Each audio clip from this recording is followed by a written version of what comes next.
Yeah, this might not have been the best idea. Plan B.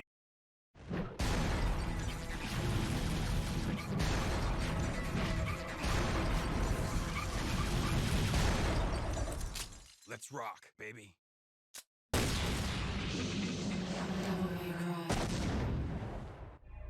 Devil May Cry is a game and in turn a series that needs little introduction nowadays, especially given its resurgence thanks to its recently released 5th installment that I fucking adore. But I feel the first game is a tad overlooked, considering how much has changed, both in terms of the series and the genre it's a part of. Welcome to Pro Amateur DMC. Think of this like a tour where I'll be playing for the whole game on a new save file, getting every S rank on normal difficulty, since I'm an amateur. Let's rock, baby. We start with a voiceover talking about how this demon named Sparta was hot shit, doing rider kicks and helping humans and all that. We then cut to our introduction of the series protagonist Dante. Whoa, slow down, babe.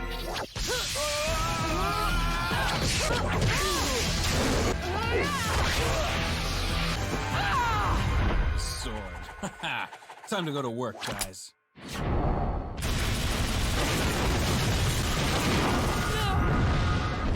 Basically, Trish needs Dante to go to an island, deal with a guy named Mundus, who is the big cheese of the demons, so they head to Malay Island and the player gets control.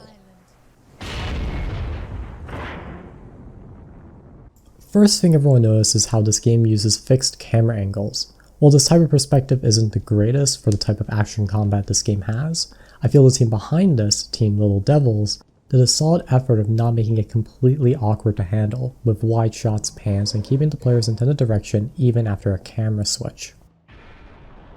You can tell how different the game is compared to its sequels when you look at the first mission. There's gothic ambience, and your first objective is just collecting enough orbs to open a door.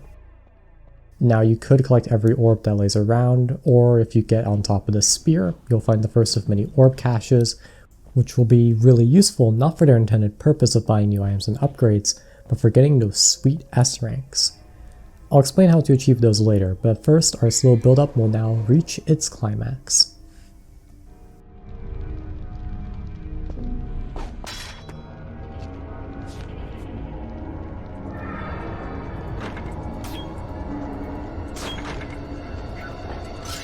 Marionettes, the cannon fodder, the enemy that will make you cuss under your breath because you can't believe you actually got hit by a fucking marionette.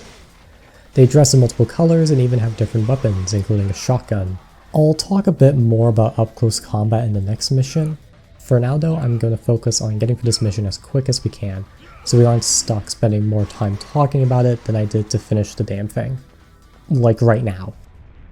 Anyway, this next arena is where I demonstrate the destructive power of Dante's signature handguns, Ebony and Ivory. Lock on and unload.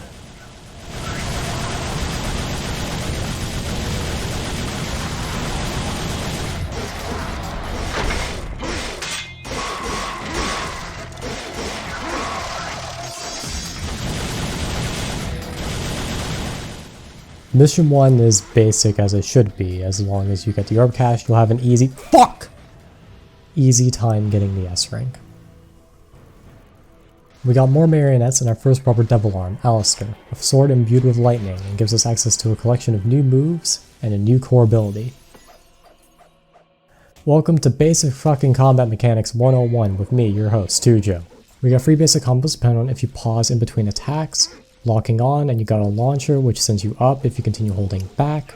If you attack mid-air, you got Helmbreaker, and that's just the starting moveset. Pushing forward, we got Stinger, which gives a lot of distance and is devastating. Round Trip is just kind of okay, and now that we have Alistair, we have Devil Trigger. When DT is activated, you gain increased move speed, damage, health regen, and the ability to use 2 additional moves. Air Raid, which is just kind of okay, and Vortex, which is underrated but still not that useful. And that's your entire sword-based moveset. It's not as complex as later games would get, but still has a lot more going on compared to other action games released before and even after, but that is due to the enemy roster which continues to expand with our next foe, Sin Scissors. Sin Scissors fly around and are mostly passive. When they strike, if you strike back at the right time, you can leave them open for a critical hit, which instantly kills them. Or you just use the shotgun, which is found in this mission, and delete them like this. The shotgun is a powerful tool which has an equally powerful sound. There's a reload period, but if you quickly strafe back and forth, you'll skip the animation. There's barely anything going on here until the end, so here's how the ranking system works. There is a hidden value that determines what rank you get. This value is increased or decreased based on 5 factors: orbs, time, damage, items used, and secret missions. The last of which I'll be ignoring from here on out since they just kind of exist. Reaching the required orb total, par time, or taking no damage will reward you with 500 points. 1000 is required for the S rank. If you reach all these goals in one mission, you'll receive a special bonus which nets you even more orbs. Straying from these goals will decrease the amount of points earned, but it's still entirely possible to S rank most stages even if none of the goals were met. Now that I've explained that, say hello to Phantom, our first boss. For your sake, you got something inside that big body of yours.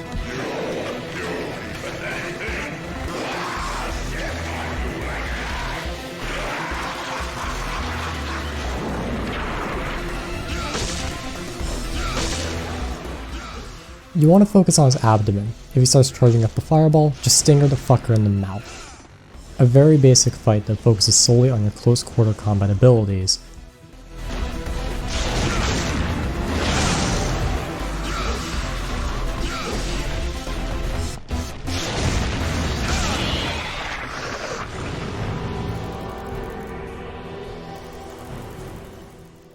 It was important I got the special bonus last mission, as I wanted to showcase what level 2 Vortex can do, since immediately after defeating Phantom, he returns.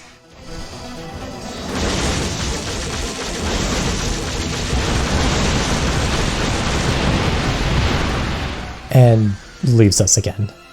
You're meant to dodge his fireballs and then fight him at the end of the hallway, but spamming Vortex is much more satisfying and cool to do. Usually a new player will get their ass beat by that section, and if not, then they'll most likely get blasted by our next enemy, the most infamous enemy in the game, if not the entire series, Shadow.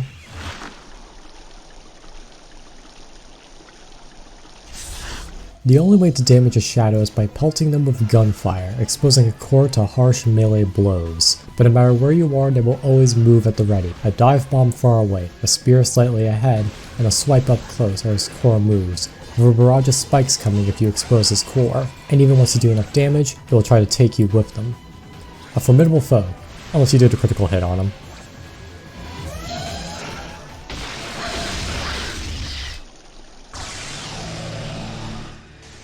Say hello to what's considered the best boss in the game, Nello Angelo.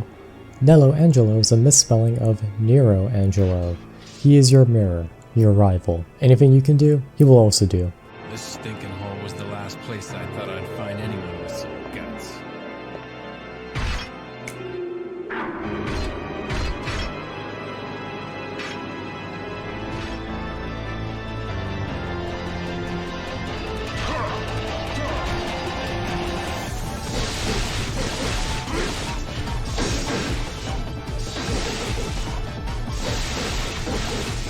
Not better sometimes, but he can block. Holy shit. With just Alistair, your best course of action is to get behind him and cut him up. Be careful on the third phase, as he'll sometimes perform a stinger once you climb up.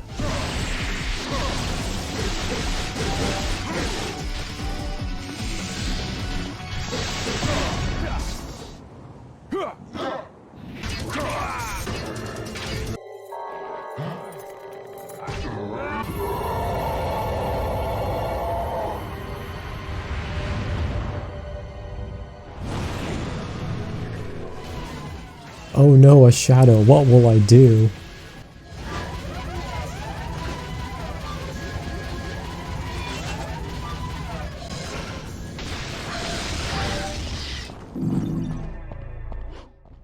I could have gone this orb cache last mission, but I want to reach the orb total for this mission without farming the enemies here, so I can get a clean special bonus.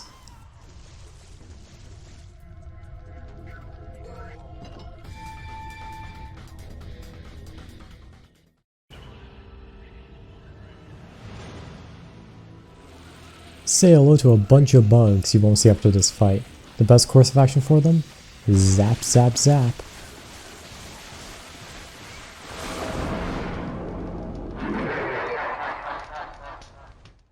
And say hello to the Sin Scissor's more fearsome father, the Death Scissor. These guys will trap you in a cage despite all your rage. Noticing how Dante will aim his guns directly at an enemy will help you judge where this fucker is going to come from. The solution to dealing with him is popping your double trigger and busting him with helm breakers. Air hike, or double jump, or jumping on top of him will help this procedure. If you are on New Game Plus and have all the purple orbs, wait a bit before picking this item up, as killing a Death Scissor will fully restore your DT. Hi Phantom. Bye Phantom. Hello Sin Scythes. Sin Scythes are the Scissor's cooler brother. They have a lot more moves, but you'll never see them since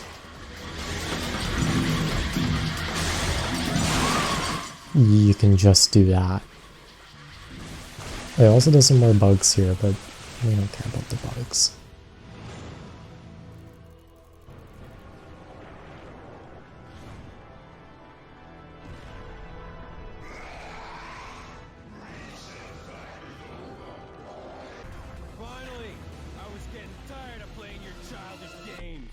It's time for our final encounter with Phantom, and it's mostly a repeat of our first bout, but a hell of a lot more aggressive.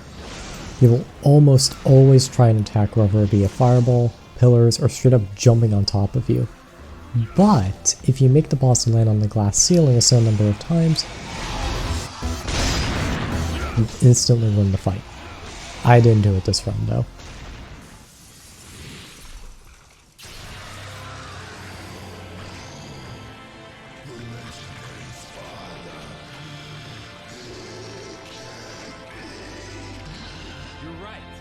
His son, Dante. Sweet dreams. Farewell to Phantom, and our reward is the most busted weapon in the entire game. You'll see how deadly this grenade launcher is next mission, but first, remember the small cutscene. This mission is also the first time I noticed something regarding how the game records time, since I knew for a fact that I did the fight quick enough, so it seems cutscenes count towards the timer. Sometimes, I guess. Either way, from now on, I'm just gonna splice in my first run of the mission with my S rank run.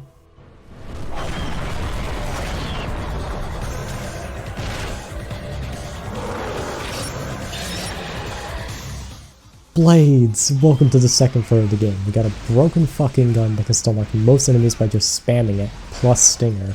And we also got the song Lock Alone, which is pretty fucking sick.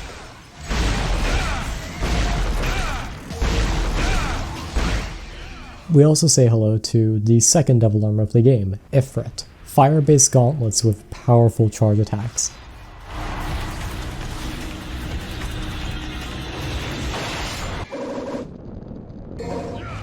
It kind of makes Alistair lackluster in comparison though, due to just how much damage output it has. And we haven't even delved into the moves that can be purchased.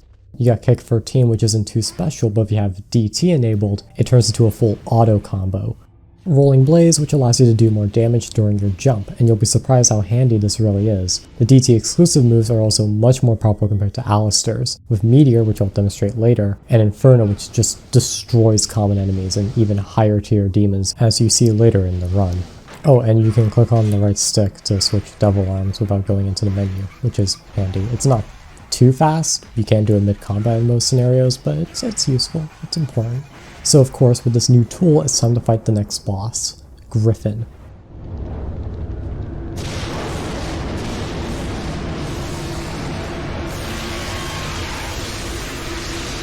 Block off, Featherface, or you can stick around and find out the hard way. Griffin is a range-based fight. You can attempt melee strikes, but it will most likely get you electrocuted in the process. You can go with this two ways, spamming grenade launcher and rolling to cancel the reload, or barraging him with ebony and ivory gunfire. Personally, I prefer the latter, but the former is slightly faster if done better, but I'm not that good. I'll talk more about Griffin later on, as he's a much more dangerous fight later on. Hell, you can just ignore this first encounter by activating this torch and entering the door.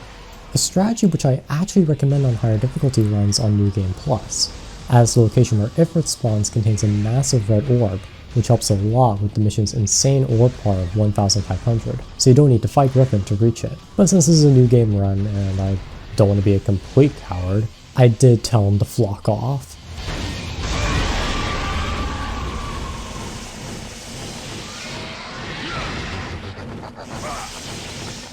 And finally, in this busy mission, we are introduced to what could be considered the elite variant of the marionettes, the fetishes. They are way more durable, drop more orbs, and like to block your attacks. On higher difficulties, most if not all marionettes are replaced with these, but they aren't too much of a threat as long as you don't get caught off guard by their blocks or their ranged attack. I also stayed in this area for a bit longer so I can farm orbs off these fetishes. Juggling enemies increase your style rank, and the style rank affects how many orbs you get from an enemy. So I was able to get a bunch more orbs for the S rank total. Not too much going on here, just a basic follow the light, and if you don't, you get sent back to the start. I do, however, get to show off how busted the grenade launcher is against Sin Scythes.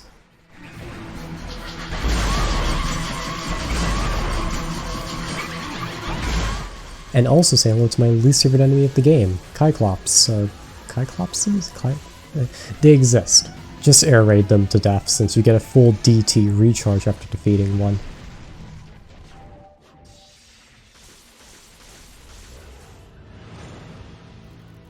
Hi Def Scythe, bye Def Scythe, and here's here's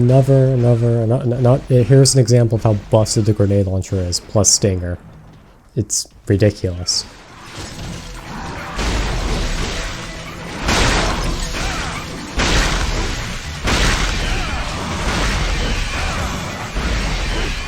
You know, I'll probably be chastised for skipping the Death Scythe this mission. It's not because I have an issue with them, I'd just rather not waste my time since I want to have my rematch with Nello Angelo.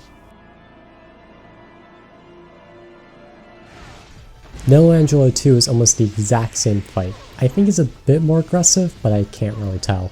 It's also a good showcase of how Ifrit outclasses Alistair in most situations, since now a fully charged attack can just break Nello's block, allowing me to follow up with another strike and maybe throw in an auto combo.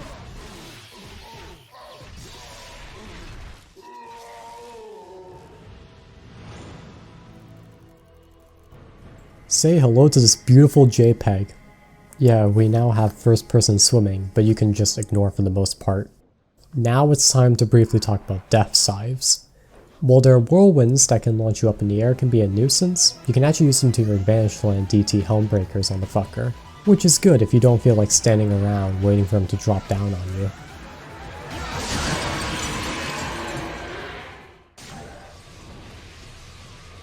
It's time for Griffin 2. This is the most up-close version of the fight.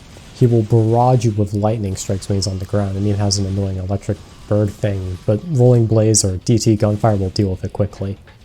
Once he's on the ground, you can really see how powerful Meteor is, and if you time it right, you can get one or two off of him right at the start of the fight. I tend to stay at the front of the ship when dodging his lightning, but it's been a while since I last handled this fight, so it's able to blindside me a few times.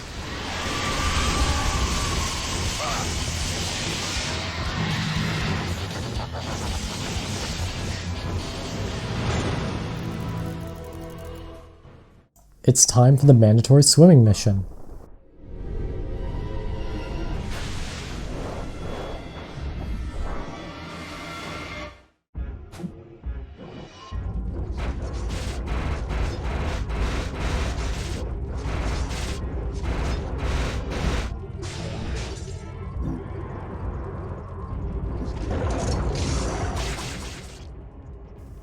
That was the mandatory swimming mission. Just don't get hit and it's a really, really easy S rank. Since there isn't much going on here besides this room being a fucking bitch on higher difficulties as there's a chance 2 fucking shadows can appear, I guess I can finally give a bit of development background. It's widely known among fans of Capcom's work that Devil May Cry 1 was originally an iteration of Resident Evil 4. In fact, it was the first iteration. Hideki Kamiya, the director of RE2, was planning to reprise his role for the 4th installment, but due to the direction of the game was taking, they decided to shift gears, with legendary director and producer Shinji Mikami convincing the team to do so, as he saw a lot of potential in not just the game itself, but Kamiya as a director. If you've followed Mikami's work, you'll probably notice how good he is at seeing talent. well with him working with Suda51 on Killer 7, John Johannes on The Evil Within 2, and Akumi Nakamura on Ghostwire Tokyo, until she left the company obviously. And so DMC1 was born, a stylish action game inspired by arcade game design, the design that encouraged showing off and aiming for that 1cc run of sorts. And good god, have people done some insane challenge runs with this game, with some people even playing through the whole game start to finish on the game's hardest difficulty setting, Dante Must Die, on a new save file without upgrades. 敵を宙に浮かせて、銃で撃ち込むとかですよね。こうしてダダダダダダっていう。So,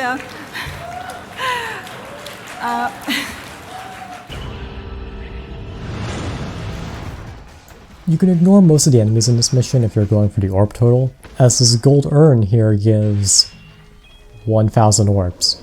It's just right there. Why? I don't know. I don't fucking know. If you wanted to get a faster time, you can also ignore the other door, but I want to get the final gun, Nightmare Beta. Nightmare Beta is a gun I never used in my run actually. It's not that great. It uses DT as an ammo source with a fully charged shot using 3 runes worth.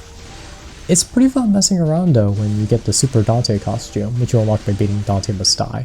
But besides that, it's more of a novelty than anything else.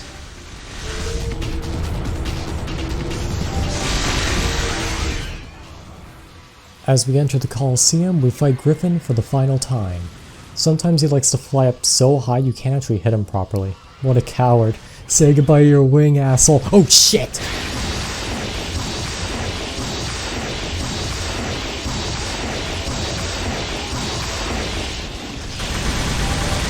Griffin Free is a great fight. Since his behavior is very different depending on your playstyle, you may focus on ramming his head towards you or send a barrage of lightning strikes, and it's all dependent on if you can pick away at him at a distance or get up close and personal with him. It's also hard as fuck on higher difficulties, since you constantly have to be aware of what comes next and be ready to evade it.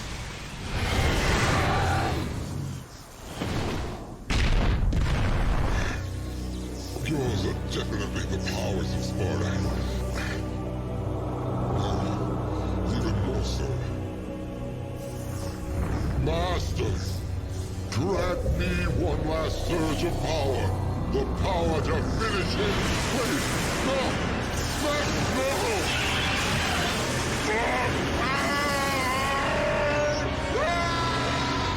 My mother used to always tell me that my father was a man who fought for me. He had courage and a righteous heart. In the name of my father, I will kill Mundus.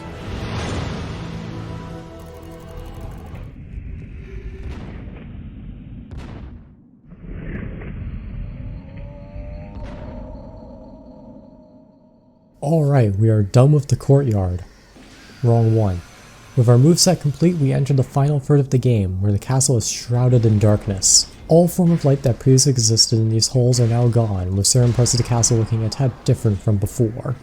Even though we are nearing the climax of the game, it's still throwing new foes at us, like the plasma. Electrical spirits that show the physical appearance of a bat or Dante.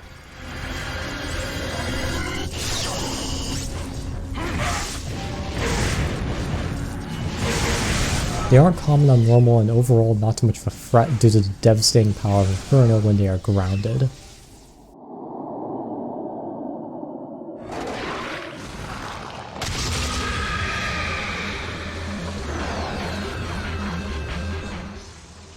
This mission also introduces what some consider the weakest boss in the game, which I strongly disagree.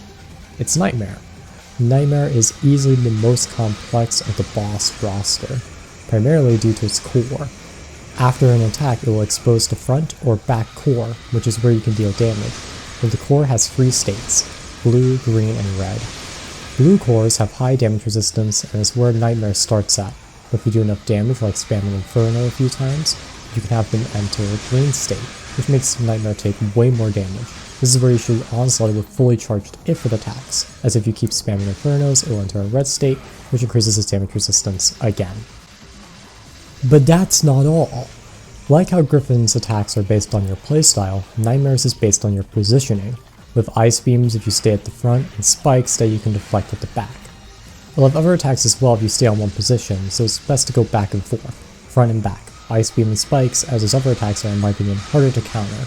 This also gives equal time with each core, as long as you counter the spikes. Fuck! I'm not good at countering the spikes with Rolling Blaze, sorry. Once per fight, Nightmare will also try to suck you into this Shadow Realm, which features a rematch of a previous boss, like Phantom. These have much less health however. Doing these will give you orbs, a DT recharge, and do additional damage to Nightmare. And I even talked about how you can dodge all of this machine gun fire by just basic strafe walking, or how you can destroy them with the grenade launcher. If Nello Angelo is my favorite fight, then Nightmare is easily my second favorite, and easily the most underrated fight in not just this game, but the entire series. I feel like a lot of people have issues with not just this fight, but also Griffin earlier, since they think pure aggression will succeed, even though playing it calm and keeping it cool will yield a much better result.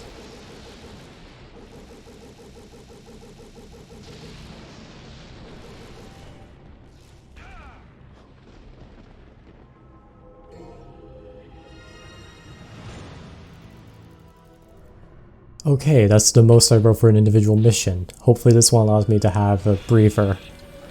Fuck. Frosts are a bit similar to Ifrit. Even though they don't share the exact same moveset, they perform a ranged attack and have something similar to Inferno. But once again, Ifrit destroys all.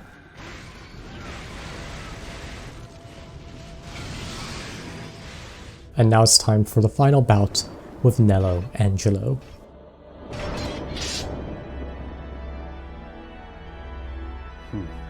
A man with guts and honor. I like that. But it's a shame you serve Mundus.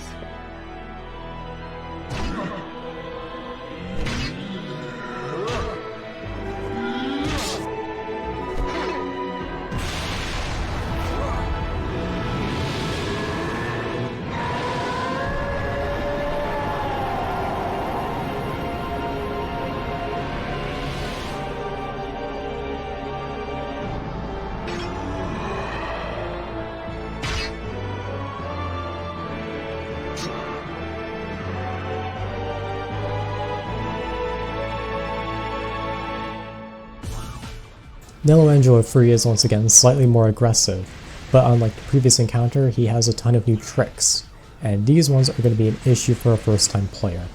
Summon swords, they come from above, around you, from Nello. The instant Nello suspends himself in mid-air, you have to keep close attention, as while you can destroy these swords with attacks, you might not have enough time, or even be able to hit them properly before they come down at you.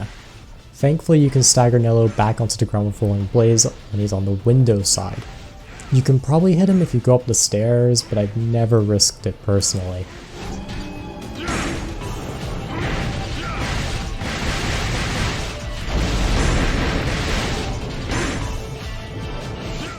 It's one of the most challenging fights in the entire game, especially on Dante Must Die. But once you finish this, you should be ready enough to take care of whatever Mundus has left for you.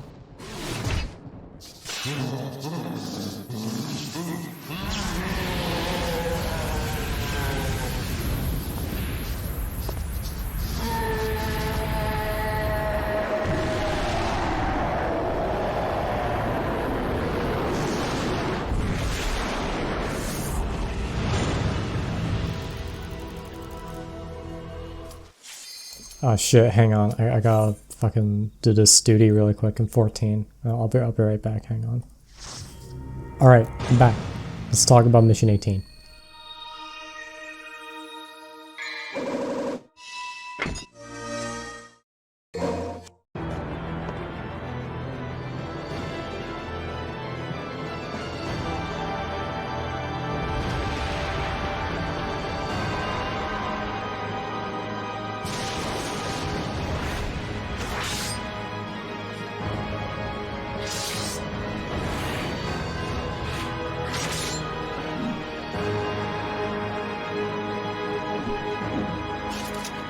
We now have the legendary sword Sparta, and it's just the sword moveset with a little bit more reach.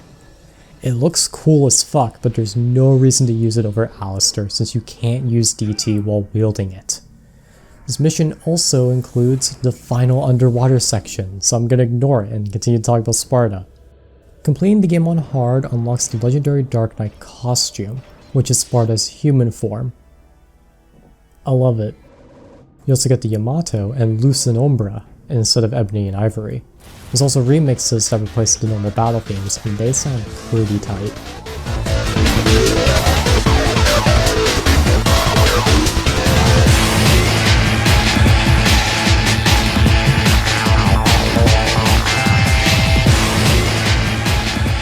The soundtrack is something I've been sadly neglecting this entire time, but it's just as incredible as the rest of the game itself, with some really strong tracks like Ultraviolet, Psycho Siren, Flock Off, and oh hey, it's Nightmare again, time to listen to Mental Machine.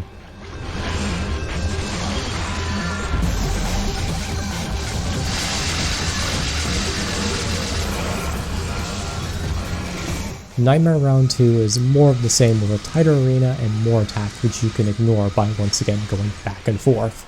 You'll also have a rematch with Griffin, but I'd advise against this on higher difficulties as the par time for S rank is very tight on this mission.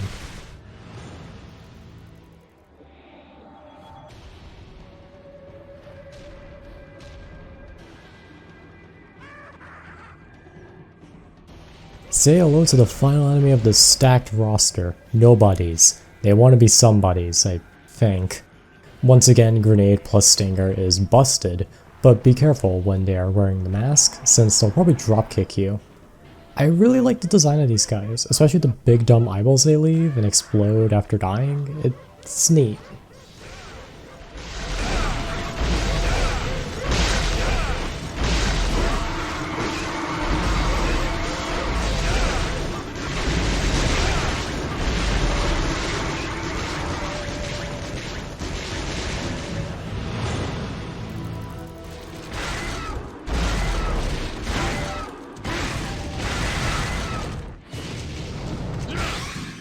Toast these frosts and get ready, because it's time for the fight people have a lot of issue with, Nightmare 3. Trish, stay back! You're in a much tighter arena now, but remember to keep your cool, because if you just panic and jump around, you'll cause abrupt camera changes that'll lead you to get hit. Once again, Nightmare has new attacks, but this time they appear in blob form, with him latching onto the ceiling, and if he does, stay away. When in that state, he'll try to catch you in a net and attack you with projectiles in said net. While keeping your cool, you should also be active, making sure Nightmare is always up, and countering him like that. Finally. And remember to save the Shadowrun rematch for when he's at low health, as you want that free DC recharge for what's coming next.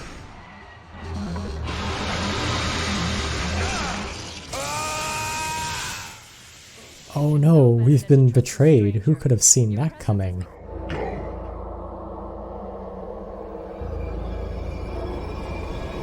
Yes, Master. Now die! Anyway, welcome to the final phase of Nightmare, where it will unload every single goddamn attack it can throw at you. There are two ways to handle this effectively: Air Raid while circling around, or Vortex. Vortex is more efficient but harder, while Air Raid is easier, but on Dante Must Die you might run out of DT before you're done. Congratulations! You have slain Nightmare, and if you're on Dante Must Die, then you have no excuse to give up now, because if you can handle this, you can for sure handle Mundus. Dante, why did you save my life?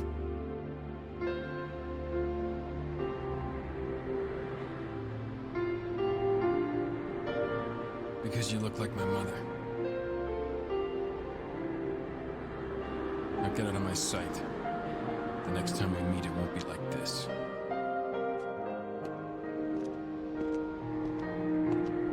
Dante! Don't come any closer, you devil! You may look like my mother, but you're nowhere close to her. You have no soul. You have the face, but you'll never have her fire!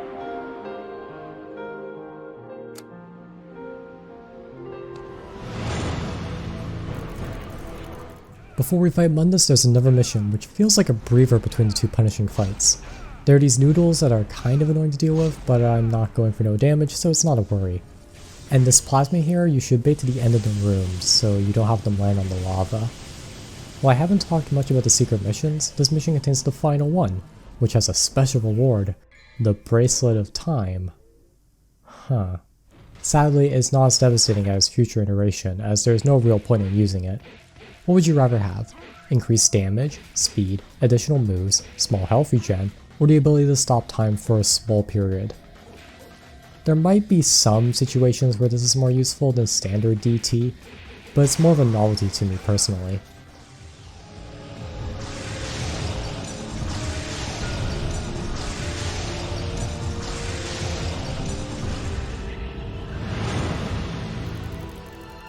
What is the matter? It is time to end your pitiful life.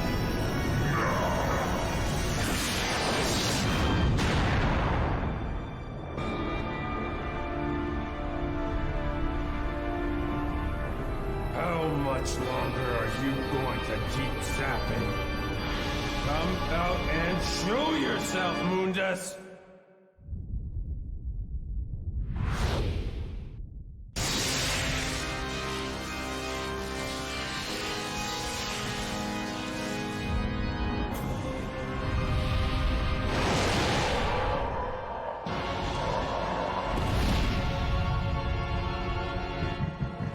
It's time for Space Harrier! If you've played Kamiya's games, you know how much he loves putting stuff like this for his own enjoyment. And this first phase is a great example. It's not too bad, but it is annoying that the analog stick is inverted, and there's no option to make it not inverted. You could use a D-pad, but fuck it. Use DT immediately for a big burst of damage and maintain a squared circle movement to dodge the barrage of attacks he'll throw. Once it gets close enough, if you time it right, you can vortex him for additional damage. There isn't anything else to this fight besides being a fucking slog on Dante must die due to the amount of health he has. I do not blame anyone who decides to use a turbo controller to continue firing without tiring out and the amount of button mashing you have to do.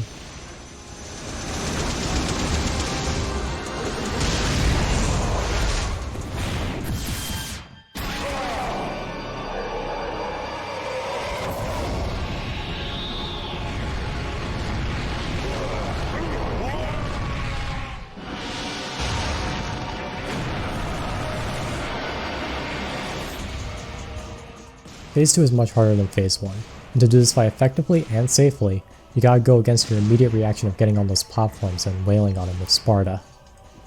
Instead, you have to hang back, use shotgun twitching to deal with the orbs he summons, and use a round trip plus meteors for damage.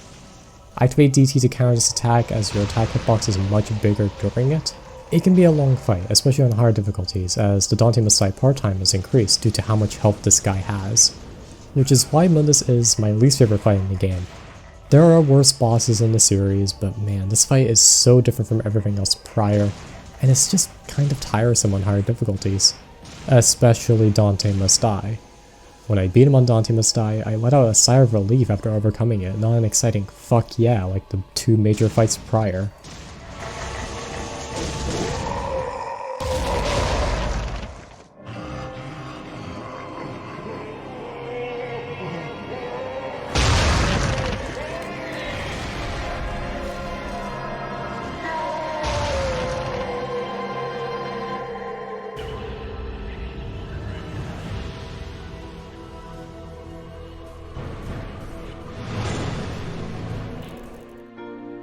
I should have been the one to fill your dark soul with light!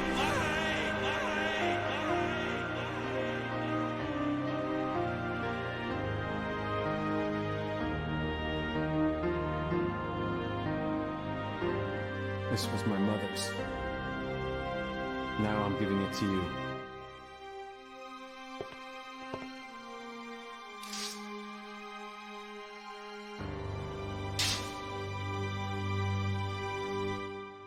My father's also here now. Rest in peace. Now that we've gotten that out of our system, it's time to get the fuck out of here. Melt this frost. Turn these nobodies into dirt. Ignore these marionettes. Get this hidden orb stash for the orb. Fuck it, just go. Just display dead. Come on, let's go. We're on a very long timer here. We gotta go. It's a long timer. Whoa.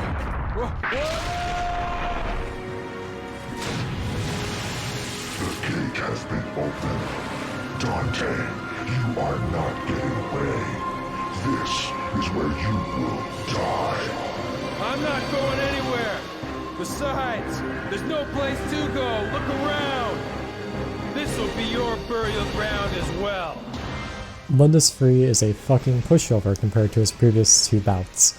Spamming Vortex into his gooey form will make solid work of him, and be sure to taunt to regain DT. Oh yeah, you can taunt to gain DT, I can't believe I forgot to mention that, fuck.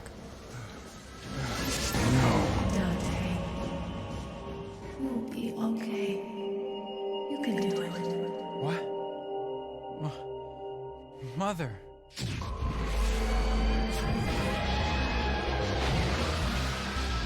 Dante, use my power! Trish!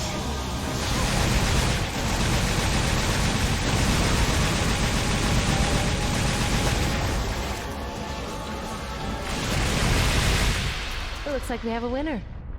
Jackpot.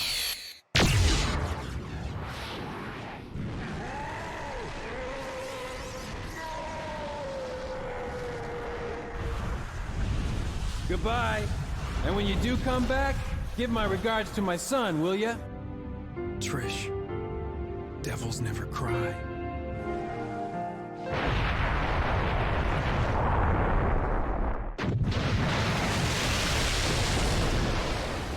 And we humans never give up. Are you ready? Yes!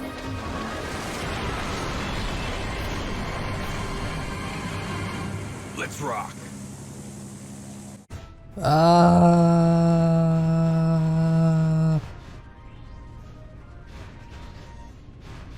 We did it. Fucking perfect run. Perfect run, like a god.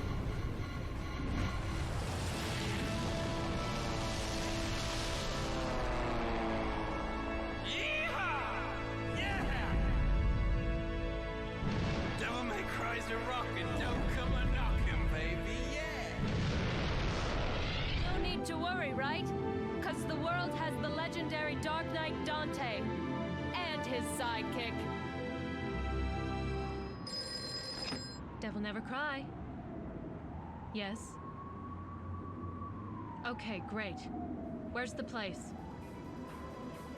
We'll be right there. This one has the password. Sounds heavy. Okay, let's get it over with in 10 minutes. Can't let a single one of those suckers live. 5 minutes. More than enough.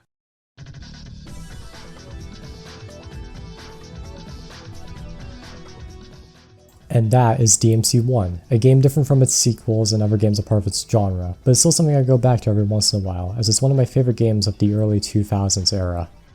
There are quite a few things I glossed over in this run. The secret missions, the enemy spawn changes when bumping the game up to hard, enemies having their own form of DT on Dante Must Die, and the in-game bestiary being running character sometimes. But that's fine, as I hope this video encouraged you to play it for yourself. You don't need to go overboard like I did and do an S-rank run. Trust me, it can get pretty rough at points on higher difficulties.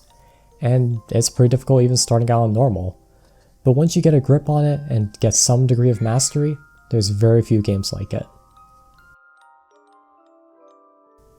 That was a decent outro for once. So tune in next time for the Valentine's Day special. Wait, it's the 13th. Fuck!